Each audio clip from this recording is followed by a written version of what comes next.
Can we talk for a minute about our Integrating Heart and Mind workshop? Absolutely. I'm excited. It's coming up in the fall of 2024. I'm so excited. We changed the format to make it more accessible to people with like work schedules and personal schedules. And so this time we're going to do it 3 hours on a Friday afternoon or evening, depending on where you're at, and 5 hours on Saturday for 2 different weeks in September.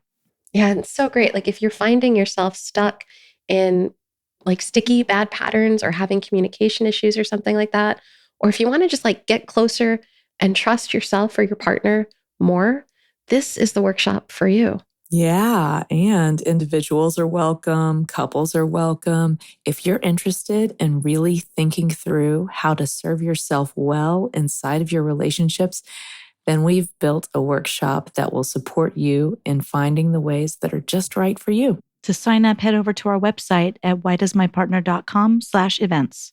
We hope you'll join us. Welcome to the Why Does My Partner podcast. I'm Jules. I'm Vicky. And I'm Rebecca. We're your hosts. We're also couples therapists and messy humans bumbling through our own relationships every day. We met at a training, and our secret sauce is that we and our partners became fast friends. Between us, we have more than 40 years of experience holding hard relational questions with our clients. We're going to bring those questions here. And together, we're going to take a stab at answering those questions. This podcast is not a substitute for couples therapy. If something you hear in this podcast stirs something deep within you about your relationship, reach out to a couples therapist in your area. We also love to hear your questions, so don't forget to go over to whydoesmypartner.com to leave a question of your own.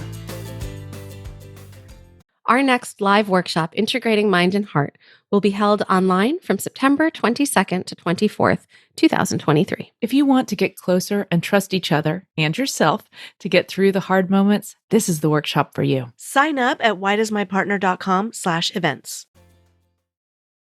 Welcome back. I'm Jules. I'm Vicky. And I'm Rebecca. And today we have a special guest with us, our amazing sound editor and music therapist, Al Hoberman. Say hi, Al. Hi, everybody. So good to have you here. Yeah. We're really glad to have you here and to add your voice into this conversation. Today's question is, why does my partner present opinions and arguments, and then when I disagree, accuse me of invalidating his feelings? He hasn't actually shared any freaking feelings. I don't know why just this time I realized it. I love that this listener did not swear. I'm just tickled by the word freaking. I want to put that out there. Yep. Thank you for that. Yeah. Can I add the other word then? Because, Yes, oh my please. gosh, it drives me crazy when people tell me that I'm invalidating feelings and then they didn't say any fucking feelings. There it is. Both end. Both ends. Couldn't let it go, could you? No, I loved when we got on the call, Al, you said something so insightful about feelings and dudes. Well, I almost want to start with, like, what's a feeling? Right? Oh, right? You know? I mean, and especially for guys. Yeah. Are we actually taught how to know when we're having a feeling? No. Well, like a few Right? of I them. don't even know how to Like anger and like lust. Yeah. Yeah. We know when we're happy, maybe sad. Maybe more frustrated. You know what I was thinking Yeah. about is, and I don't think it's just a dude thing, though. Certainly, I'm going to quote a client. He says, Jules, in dude land, we don't hear about this feelings bullshit.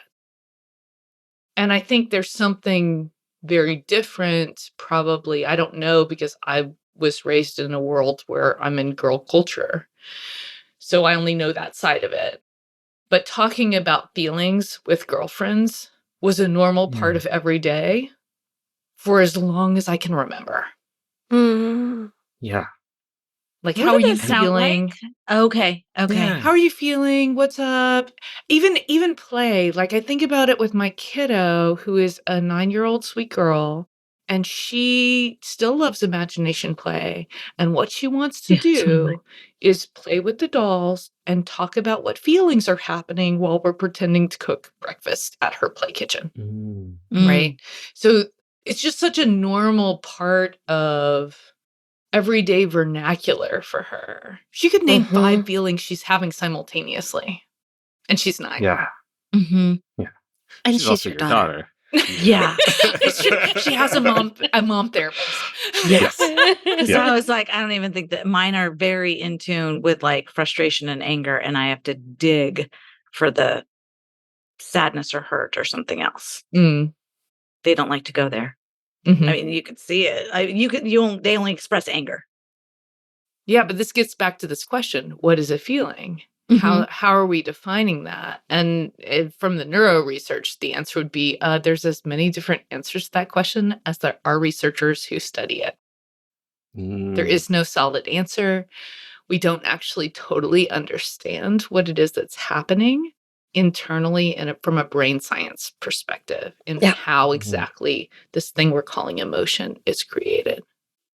But they're also so nuanced, right? Like emotion. Well, let's back it up for a minute.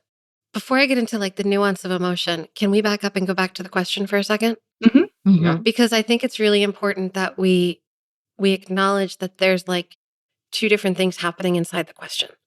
One is like the first part with which is like the partner is presenting opinions and arguments that the person who's asking the question is disagreeing with. Mhm. Yeah. And when that person disagrees with those opinions or arguments, they're being accused of invalidating feelings that the questioner says he's not actually sharing feelings. Right. So like we're back to this thing about like are feelings opinions and arguments? Yeah. Mm. Are those Yeah. feelings? Or are those thoughts? Well, it might be the way I feel about something. Does that make it a Yeah. feeling? Well, not to harp too much on the gender thing, but since this person did gender their partner as male, I mean, I think it's not controversial to say that in our culture, guys aren't really encouraged to share their feelings in a real direct way, right? Right. But yeah, but that doesn't mean that Thank they're you. not actually having them, Yeah. right? Um, they're just being expressed in ways that don't necessarily involve Oh, words. yeah. Ooh, It may that be was that this interesting guy to hear. Sorry. thinks, yeah, yeah. And so it may be that he actually thinks that he's sharing feelings. And Mhm. the words he's using are maybe not even where they're coming from. Right. Right. The words are not about the feeling, more like the tone or the Mm. body Yeah. language is more like how he's expressing the feeling. Is that what you're talking about or not really? Mhm. I'm not Yeah, getting it. and no, for sure. And maybe not even. Maybe it's not really being shown very well, actually. Maybe he thinks he's sharing feelings because Mhm. he's feeling them Mhm. about whatever he's talking about, but he doesn't really have a model for how to say that clearly. Maybe because they're not so clear to him either. Do you think part of it also though has to do with like socialization, like how we live in a very gendered world, Yeah. right? And like under patriarchy, we're all taught different different parts of our roles, like Yeah. different ways of being. And so I think there was something you said earlier, Al, before we started recording Hmm. about what a lot of the folks that come see you are trying to do. Mm. Yeah.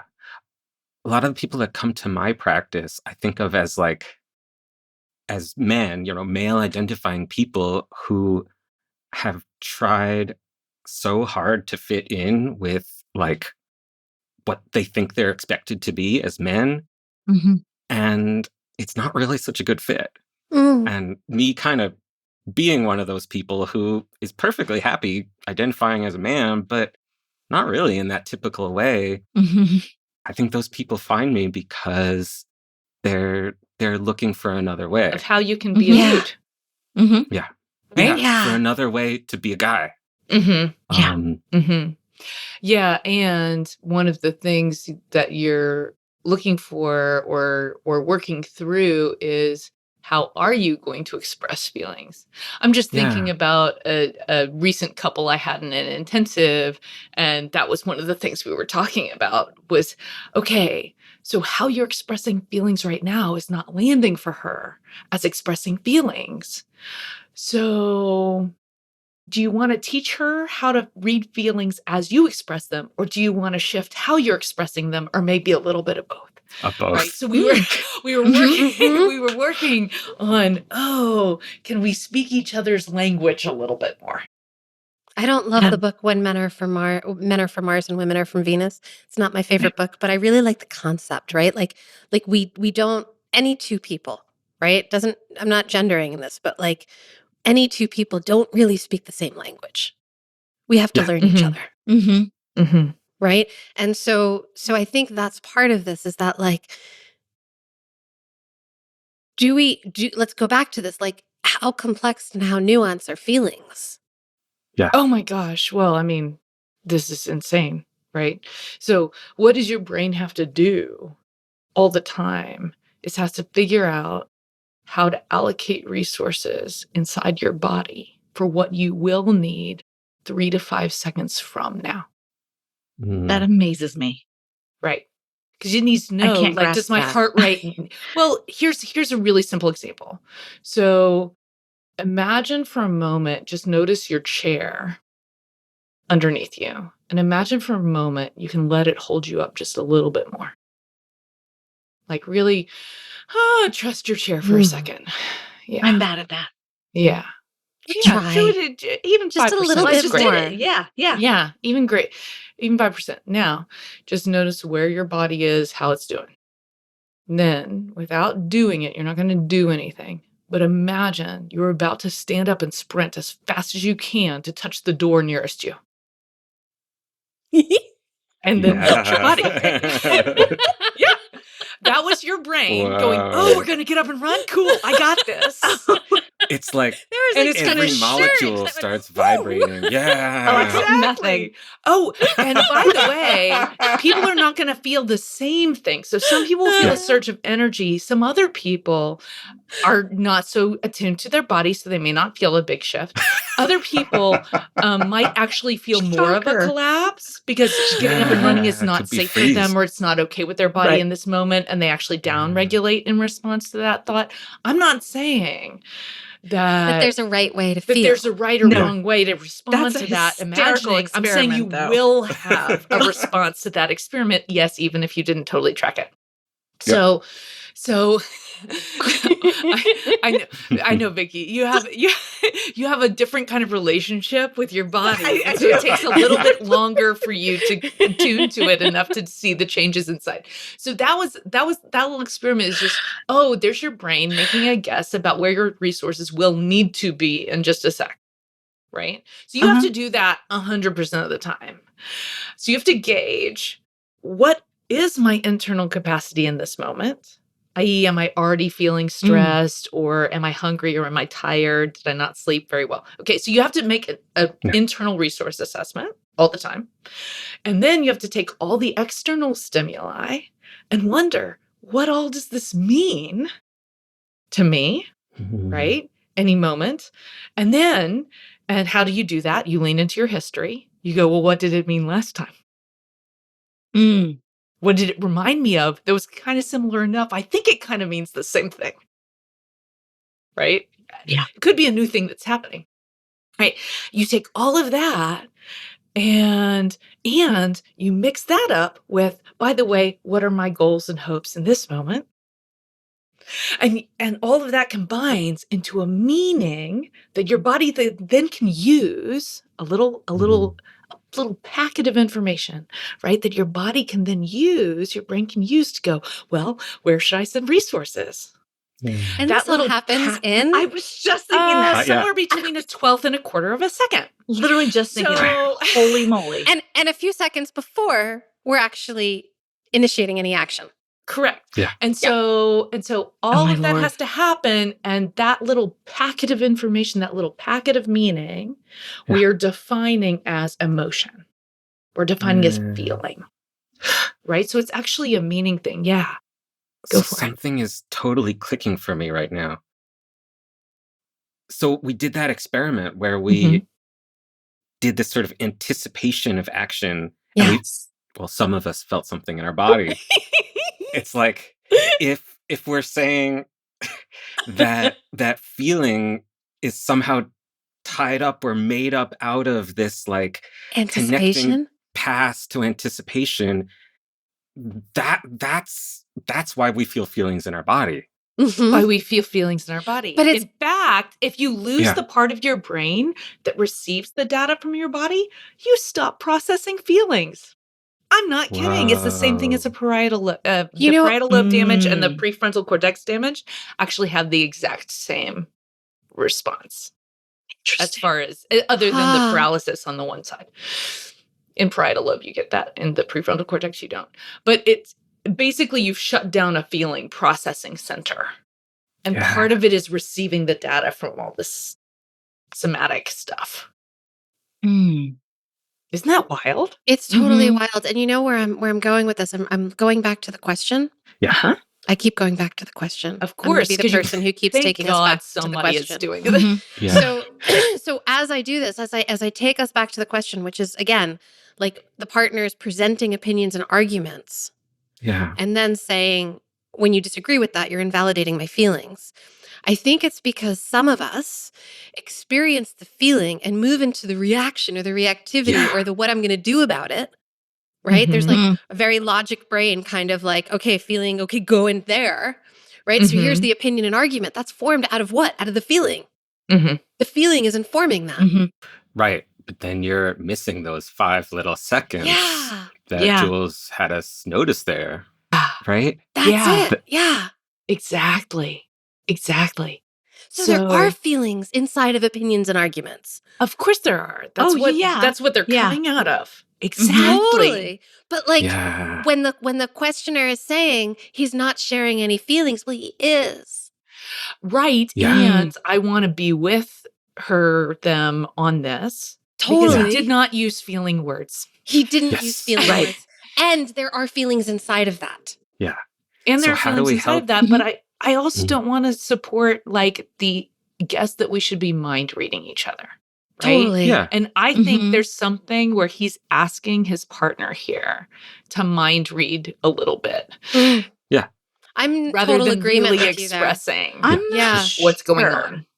Well, it Say Well, more. just occurred to me that I'm him. Mhm. mm, So Totally. Yes, Vic, you are. because yeah, Yeah. because I have this voice in my head that says I figured out the real verbiage, so I'm going to tell the real verbiage. There, I have a knowing in my head that says no one cares what I have to say anyway. Mm. So if I bring something ah, up to Gabe and he disagrees, he just triggered that of like no one cares what I have to say anyway, and then I get really defensive. So Mhm. yeah. one, I would wonder if this partner has anything like that going on, and two, I'm not asking him to read my mind. He's just supposed to agree with everything I think. There's Right, a difference. because Oh, There's a agreeing with difference. everything you think is the fix. Right, right. Yes. right. Now we're Yeah. on Right? part 2, right? So one part, it's really hard to talk about feelings, and a lot of people don't know how. The other part is you have to agree. Yes. Yeah. Like, Right. Yes. And I actually define relational health as a high tolerance for disagreement. Yeah, I don't like that. yeah. I'm kidding. No, and I think I'm getting a lot better, but I had to identify that like that's why I would get so upset is because I have this thing in my head that says that. And so Yeah. once that got acknowledged to me, like someone literally said to me, they said, Vicky, why isn't he allowed to disagree? And I laughed and I went, of course he is. And she repeated it. And I went, oh, yeah, he's not allowed to disagree with me because then he's saying he doesn't care what I have to say.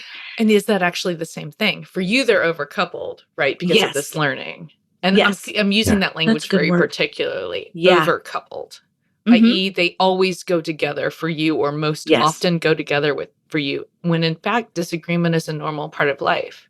Right. I was But I didn't watching an know that. episode of Bluey with my kid the other day. She loves Bluey still. I know it's for younger kids, doesn't matter. We love it. In our house, we watch it all the time. We were watching one, and there was this moment where mom and dad are disagreeing over how to put a bag in the rubbish bin. And he's saying, I just think it's better this way. And she says, it's not that I don't understand your point. It's that I disagree with you. Yeah. And Bluey, the kid, freaks out because she's totally afraid there's something wrong with her parents. And so the whole episode is about noticing how often, there's little bits of disagreement between her and her sister, or between one of the kids and one of the parents, or between two of the parents, and that a tolerance for some disagreement is something that we have to be in if we're going to be vulnerable enough to share our real selves. Yeah. Yeah. So because no two of us are alike. Like we are wired differently. Our heart beats differently. Like everything, we're different.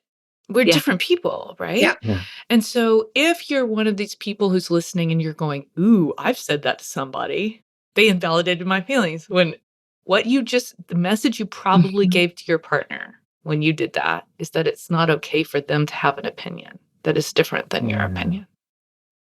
Ouch. And so it's a really great way to shut somebody down, y'all. It's just like, it's also hard to acknowledge that. Like, I would not have said that 4 years ago. I would have been like, that's not true. He's allowed to disagree with me, except come videotape what happens in my house when he disagrees. And you would see are giving him different tons of messages. Exactly. Yeah. So, and that our it's not fights okay have to decreased disagree dramatically since I realized how much of my stuff that was. Because I can tolerate it now. Yeah. Still disagree with him, but like I can tolerate it. What does it take to tolerate it? Like what's the shift from disagreement is not tolerated here? Like we can't tolerate disagreement to moving towards relational health. We need to make some kind of shift in ourselves to shift from we're not allowed to disagree inside of this relationship to towards what? Like that's like curiosity, right? Like that's the space of that's part of it. I think also it's a notice how fast this happens. Slowing down is so important. So in the moment when I express a different opinion and then my partner says, what are you doing? You're invalidating my feelings. Okay, then what happens in me, in my emotions, in 1/4 of 1 second? How dare you accuse me of invalidating your opinion? Exactly. I never did. Expressed a feeling. Right, exactly. So what do we have to do? One, we have to slow ourselves way down. Oh, because the defensiveness goes so quickly. Yeah, exactly. So one is to pause yourself and take a breath. And if it's possible, if it feels okay to you and in your integrity, you could ask a question that's a super curious question. Oh, hun, which feelings did I just invalidate? Tell me more. You could, if you can slow yourself down enough to do that. Can I slow you down right there? Because in order to get to the place of, oh, hun, what feelings did I invalidate? Tell me more. In order to get there, you've really got to let go of your defensiveness and you've got to up your compassion. Right? Like without some compassion on board and with defensiveness on board, you're not getting there. Exactly. This reminds me of the talk about shame spirals, about decoupling this bad thing happened or my partner is upset and it makes me bad. Right. Right? Thank you. Right. Exactly. Like that's what needs to happen in that pause. Yes. Yeah. Right. Because I was just thinking, for me, I have to think I still matter.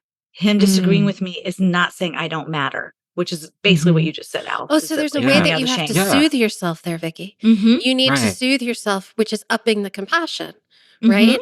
By reminding yourself internally towards in yourself, first. right? From you to you. So there's this way of being like, oh no, I still matter, which is calming your brain down so you're not going so defensive. Yeah. I have to stay in we're all welcome here place. His way is welcome and my way is welcome. So that I don't move into hey, we're shutting each other down now. Because clearly, whatever happened in that moment, he was feeling shut down by me, right? Totally. But now when he does that, I'm now feeling shut down by him. So, now we're both feeling like we're shutting each other down. We're both not welcome here. So for me, slowing down and saying, remember, we're all welcome here.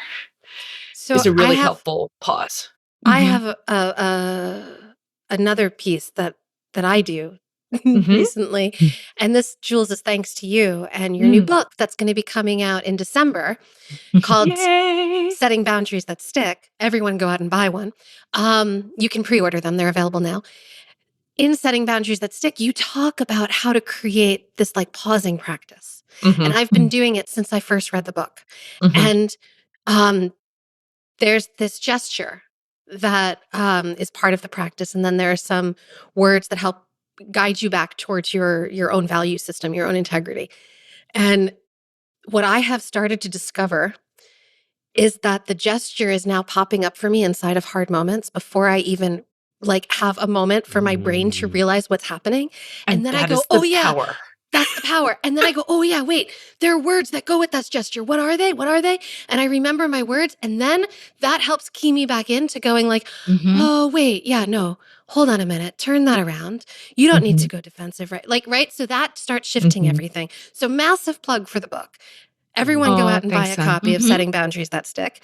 And this practice has revolutionized the way that like I am inside of hard moments. I can tolerate so much more disagreement now because I have a practice to be with myself. Yeah. Yeah. Yeah, that's the key is it starts Mhm. with Huge. self-compassion and then compassion comes out. But if you attach it to a gesture, it hooks to a part of your brain that moves at that 8th to a 12th of a second speed because it's basal ganglia related. And so we're actually tagging it to the fast part of your brain instead of only to the slow part. And we're going to Mm. teach this in integrating heart and mind this September. Oh, our workshop. Yeah, at our Yes, we'd workshop. love for Yes. you to come. That would be amazing. Mhm. Yeah. So we'll have a link for both the book and the workshop in the show notes. Yeah.